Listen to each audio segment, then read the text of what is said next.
We are tomorrow announcing and giving all of the Kennedy files. On November 21st, 1963, President John F. Kennedy and the First Lady Jacqueline Kennedy arrived in Dallas, Texas, as part of a political tour. He was accompanied by his wife, Vice President Johnson, in an attempt to unite the divided Democratic Party and boost support for Kennedy's re-election campaign.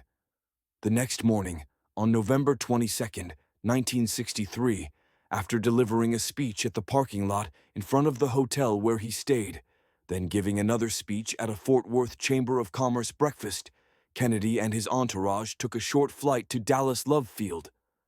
There he climbed into the backseat of an open-top limousine that was designated for him to ride with the Democratic governor of Texas, John Connally, and his wife, heading towards the Trade Mart, where Kennedy was scheduled to deliver another speech. Along the approximately 10-mile route, it is estimated that around 200,000 people lined up to catch a glimpse of the charismatic young president. As the motorcade turned onto Elm Street and began passing through Dealey Plaza on the edge of downtown Dallas, the presidential limousine passed by the Texas School Book Depository, a multi-story building. Moments later, at about 12:30 p.m., the sound of gunfire was heard. Before the cameras, a horrific scene unfolded. A bullet struck President Kennedy in the neck, exited through his throat, and then passed through Governor Connally's shoulder and wrist, injuring his thigh. Another bullet struck Kennedy in the back of the head. People, guards, and the motorcade were shocked and stunned, unable to believe what had happened.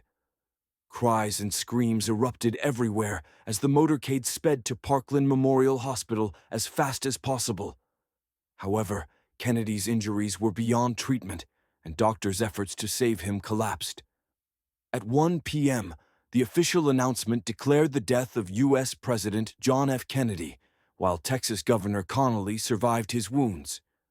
The news of Kennedy's assassination spread like lightning, shocking the nation and plunging the American public into grief.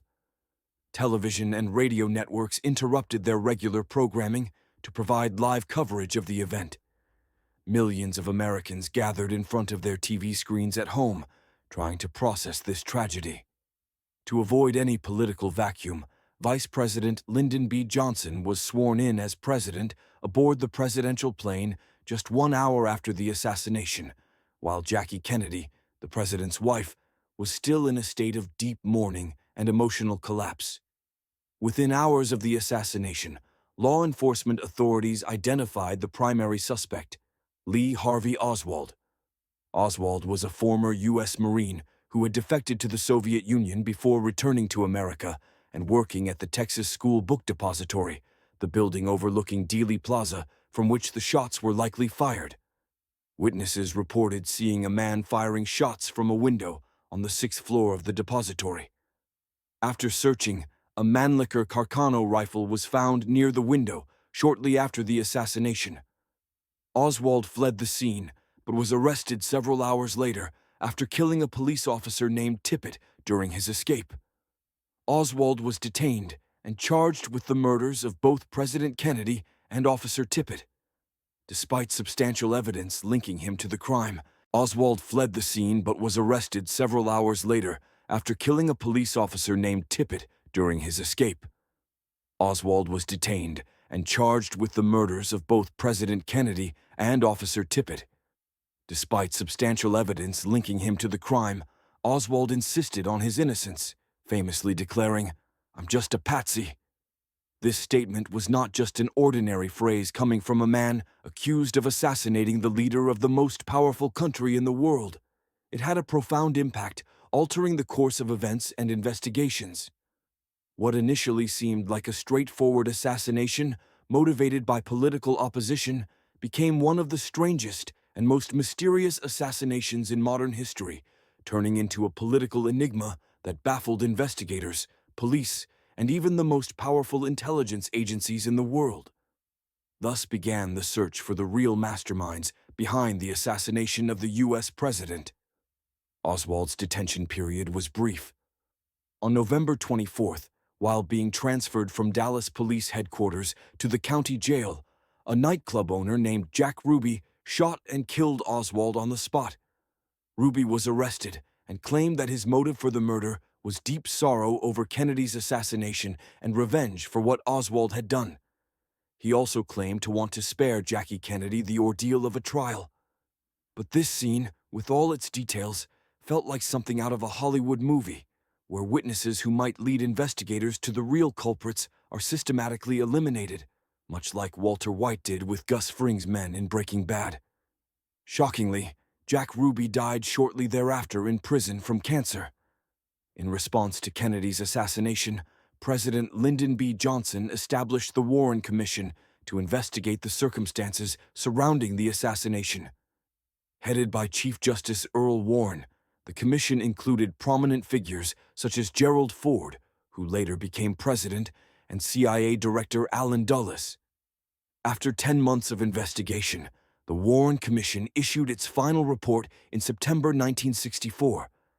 The report concluded that Lee Harvey Oswald acted alone, without any external support or instigation, firing 3 shots from the 6th floor of the Texas School Book Depository.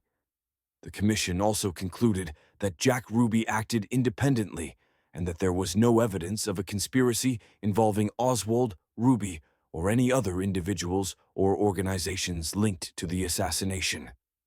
Note: if you enjoy this type of content that I present, subscribe to the channel and welcome to the family. Hit like as a form of support and encouragement for this video. The findings of the Warren Commission were based on a wide range of evidence, including witness testimonies, bullet trajectory analysis, Oswald's background, movements, criminal record, and communications in the months leading up to the assassination. However, the report was not free from suspicion and criticism. Many doubted the investigation and its conclusions, as the official narrative often revealed only part of the truth while concealing the larger picture. These doubts grew, making the Kennedy assassination case one of the biggest conspiracy theories of the modern era, alongside events like 9/11 and the killing of Osama bin Laden. One of the strongest pieces of evidence in the Kennedy assassination case was the Zapruder film, a very short 26-second video filmed by Abraham Zapruder, who captured the entire horrifying assassination in detail. Although the video is only 26 seconds long, I cannot display it here, so I have included the clip in an article below the video. The Zapruder film became a crucial element in shaping the full narrative of the Kennedy assassination story. When the film was first shown to the public in 1975, it revealed that Kennedy's head snapped backward due to the fatal shot, suggesting that the bullet came from the front rather than the back as initially claimed. This observation alone changed the course of events and shifted the direction of the investigation, as it clearly indicated the presence of a second shooter, contradicting the Warren Commission's conclusion that Oswald was the sole perpetrator. This revelation acted as the spark that blew apart the official narrative, increasing suspicions about the truth and who might have an interest in hiding it. The assassination and the mystery surrounding it led to the emergence of countless theories and hypotheses attempting to uncover the truth far removed from the official story. Each theory presented different explanations and supporting evidence, some relying on strong evidence and sources, while others veered closer to madness than reality. First hypothesis: involvement of the Central Intelligence Agency, CIA, in the assassination. The theory of CIA involvement gained support from a wide segment of American society. During the years following Kennedy's assassination, his presidency was marked by tension in relations with the CIA, particularly after the failed Bay of Pigs invasion in 1961, which aimed to overthrow Cuban leader Fidel Castro but ended in disaster. Kennedy blamed the CIA for poor planning and execution, to the point that he was seriously considering dismantling the agency and replacing it with a new intelligence body. His distrust deepened further after the Cuban Missile Crisis in 1962, when he discovered that the CIA had withheld critical information from him. During the Cold War, The CIA engaged in numerous covert operations, including coups and assassinations across the globe, all carried out in secrecy, away from President Kennedy's eyes. Lee Harvey Oswald, the prime suspect, had a mysterious background. He defected to the Soviet Union before returning to the United States. Some claim Oswald had ties to the CIA, possibly as an informant or operative.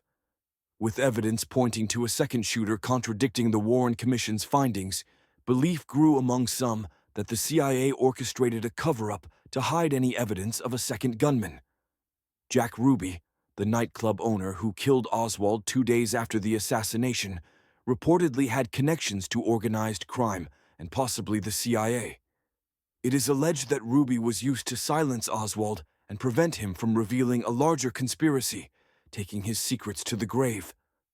After the assassination, reports surfaced about the loss or destruction of key evidence, including Kennedy's brain and autopsy photographs, interpreted as deliberate attempts to conceal the truth. Executive order ordering the declassification of files relating to the assassinations of President John F. Kennedy, Senator Robert F. Kennedy, and the Reverend Dr. Martin Luther King Jr. That's a big one, huh? A lot of people are waiting for this for years, for decades.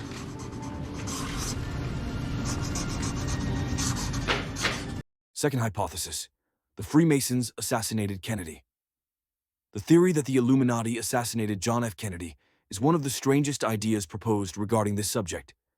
Supporters of this theory argue that the highest authority within Freemasonry, a secret elite ruling the world, orchestrated the assassination to maintain their complete control over the U.S. government.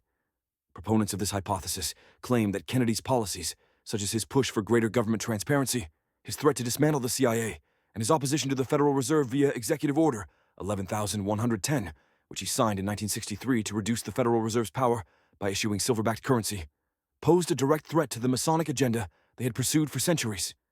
This theory stems from a mix of historical speculation, skepticism, and the mystery surrounding secret societies.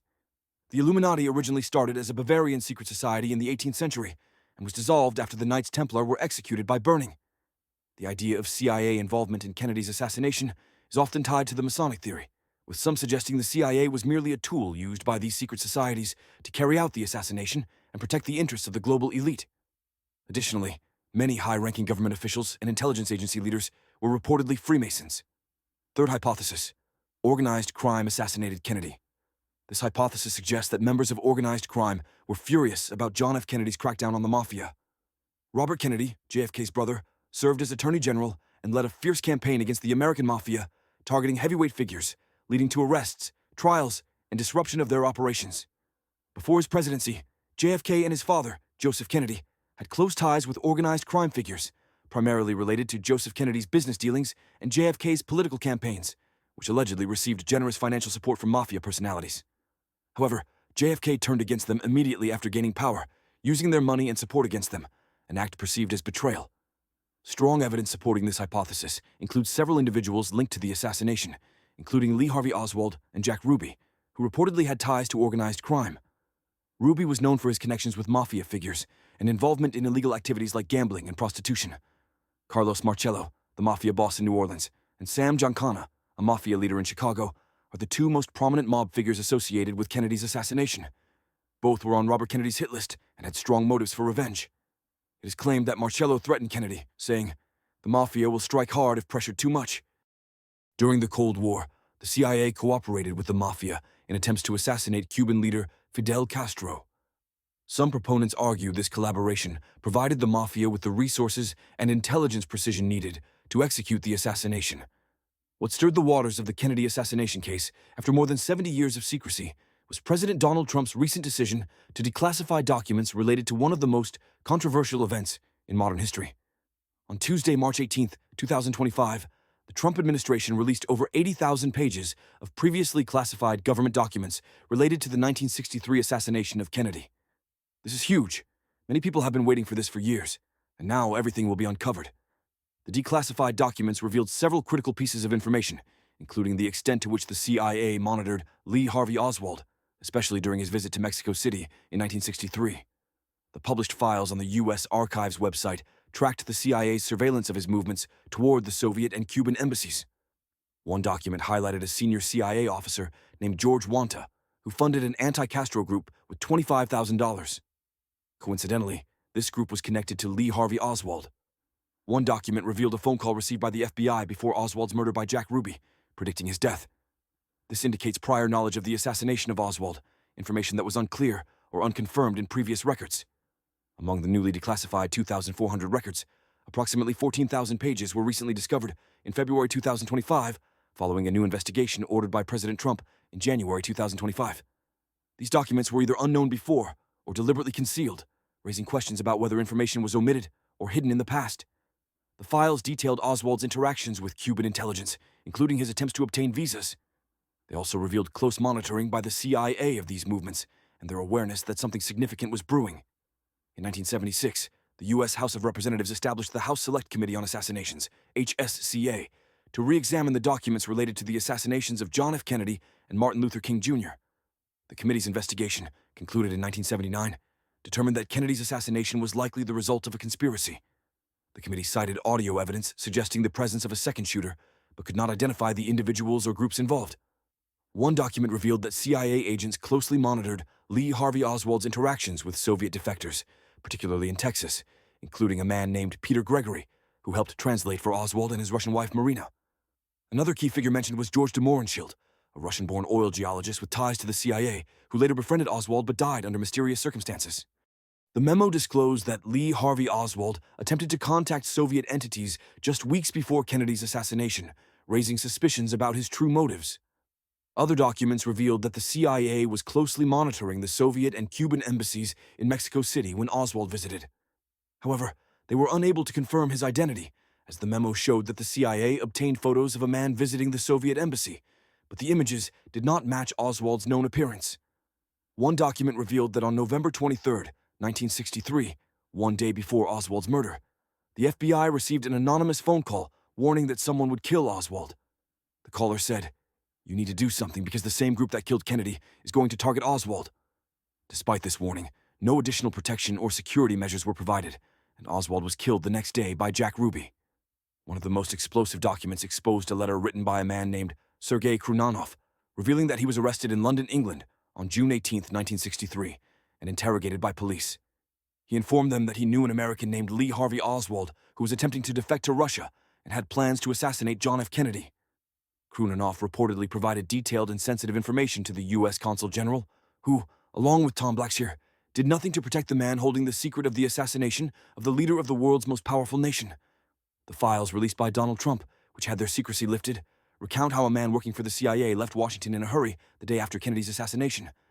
Late that evening, he arrived at a friend's house in New Jersey, visibly agitated, confessing to them that a small faction within the CIA was responsible for the assassination. He expressed fear for his life and considered leaving the country. Shockingly, less than 6 months later, Andrew Herman was found dead from a gunshot wound in his Washington apartment. The medical examiner ruled the cause of death as suicide. 25 minutes before Kennedy's assassination, a British newspaper received a call from an anonymous source warning of major news coming from the United States. According to the documents, the caller instructed a Cambridge news reporter to contact the U.S. Embassy in London regarding an urgent story before abruptly hanging up. After the shooting of John F. Kennedy, British intelligence informed the FBI about this call. John F. Kennedy's assassination left an indelible mark on American history and culture, planting a seed of doubt and mistrust in American governmental institutions, even perceiving them as an internal enemy. This sentiment grew stronger after the events of September 11th and the subsequent mysteries and conflicting narratives surrounding it, compounded by the hunt for the most wanted man in the world and all the lies and contradictions that followed. The mystery surrounding John F. Kennedy's assassination continues to inspire countless artistic and literary works, including books, novels, films, and documentaries, each presenting its perspective on the events.